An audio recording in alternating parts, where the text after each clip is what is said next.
Chapitre 21. Mensonges sur la façon d'être sauvé.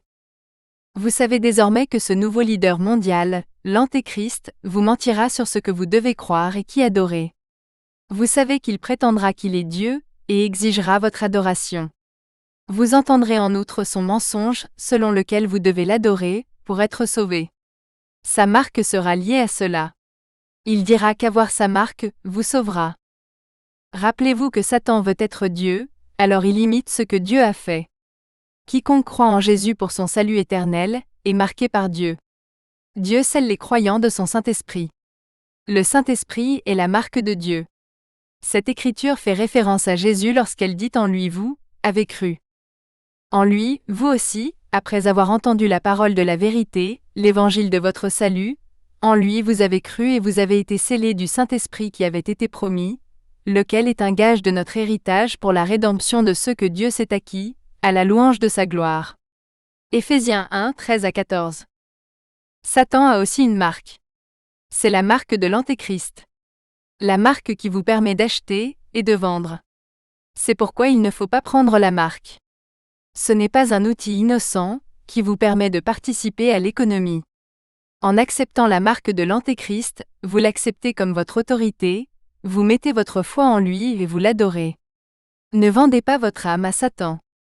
Regardez ce que Dieu dit être en réserve pour ceux qui prennent cette marque, la colère de Dieu. Remarquez comment adorer l'Antéchrist et recevoir la marque vont de pair.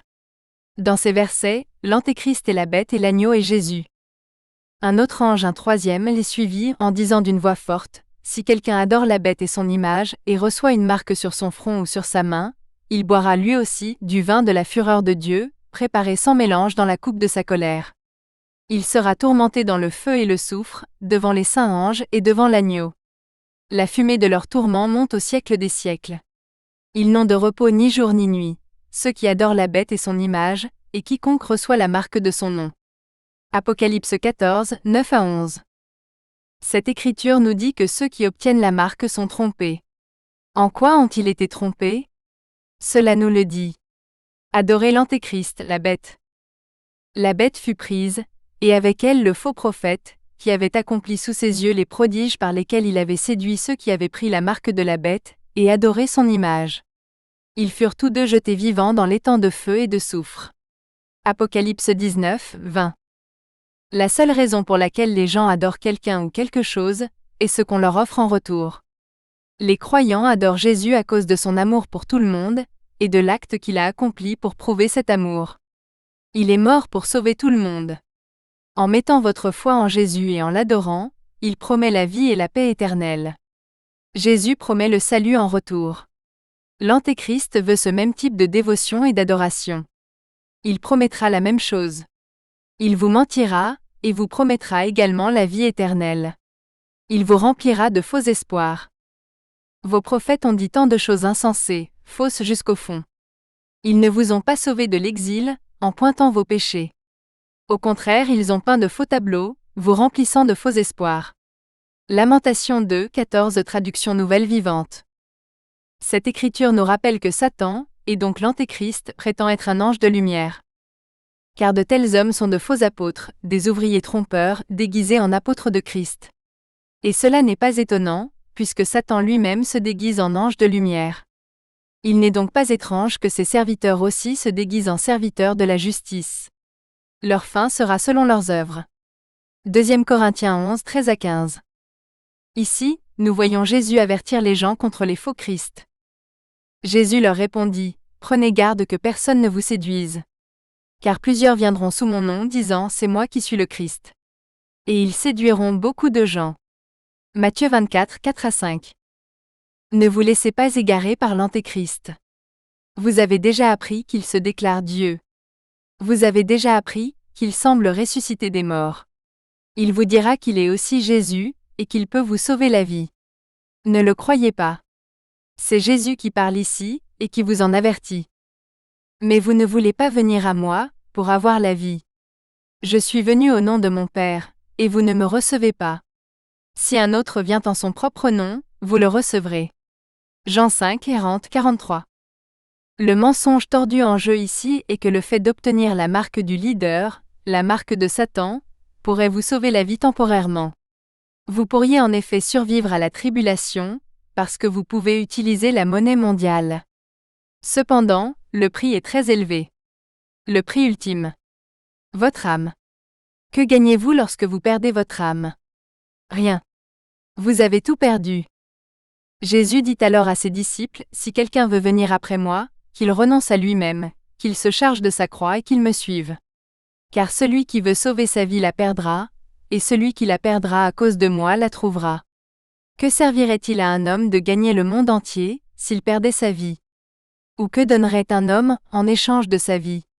Matthieu 16, 24 à 26. Lorsque Jésus revient après la période de tribulation, la première chose qu'il fait est d'envoyer en enfer tous ceux qui portent la marque de Satan. Rappelez-vous que la bête est l'Antéchrist et que l'agneau est Jésus. Un autre ange, un troisième, les suivit en disant d'une voix forte, « Si quelqu'un adore la bête et son image et reçoit une marque sur son front ou sur sa main, il boira lui aussi du vin de la fureur de Dieu, préparé sans mélange dans la coupe de sa colère. Il sera tourmenté dans le feu et le soufre, devant les saints anges et devant l'agneau. La fumée de leur tourment monte au siècle des siècles. Ils n'ont de repos ni jour ni nuit, ceux qui adorent la bête et son image, et quiconque reçoit la marque de son nom. » Apocalypse 14, 9 à 11. Seuls ceux qui ont mis leur foi en Jésus entreront dans le royaume millénaire qu'il viendra régner sur terre. Quiconque a reçu la marque de l'Antéchrist, la bête, est exclu. Je vis un ange qui descendait du ciel, ayant la clé de l'abîme et une grande chaîne dans sa main. Il saisit le dragon, le serpent ancien, qui est le diable et Satan, celui qui séduit toute la terre habitée, et il le lia pour 1000 ans. Je vis des trônes. Et à eux fut donné le pouvoir de juger. Je vis les âmes de ceux qui avaient été décapités à cause du témoignage de Jésus, et à cause de la parole de Dieu, et de ceux qui n'avaient pas adoré la bête ni son image, et qui n'avaient pas reçu la marque sur leur front et sur leurs mains. Ils revinrent à la vie, et ils régnèrent avec Christ pendant 1000 ans. Apocalypse 20, 1 à 2, 4. Dans cette écriture, c'est Jésus qui parle. Son avertissement concerne le fait de suivre des personnes qui promettent de ne pas vous tuer. Ce n'est pas eux que vous devriez craindre ou respecter. Jésus a le pouvoir sur votre âme. GN signifie l'enfer. N'ayez pas peur de ceux qui tuent le corps, mais qui ne peuvent tuer l'âme. Craignez plutôt celui qui peut faire périr l'âme et le corps dans la GN. Matthieu 10, 28. Ne choisissez pas votre vie sur terre, plutôt que l'éternité au ciel. Si vous choisissez le paradis, vous recevrez gratuitement la terre. Rappelez-vous que je vous ai dit que Dieu allait créer une nouvelle terre pour nous, après le royaume millénaire de Jésus. Voyez à travers les mensonges de l'Antéchrist lorsqu'il vous dit qu'il est Jésus, ou peut-être que le faux prophète est Jésus. Aucun d'eux n'est Jésus. Quiconque nie que Jésus est déjà venu dans la chair est un faux prophète. Jésus est déjà mort pour vous. Il t'a déjà sauvé. Quoi que fasse l'Antéchrist avec ses faux pouvoirs, il ne peut pas vous sauver. Bien-aimés, n'ajoutez pas foi à tout esprit. Mais éprouvez les esprits, pour savoir s'ils sont de Dieu. Car plusieurs faux prophètes sont venus dans le monde. Reconnaissez à ceux-ci l'Esprit de Dieu, tout esprit qui confesse Jésus-Christ venu en chair est de Dieu.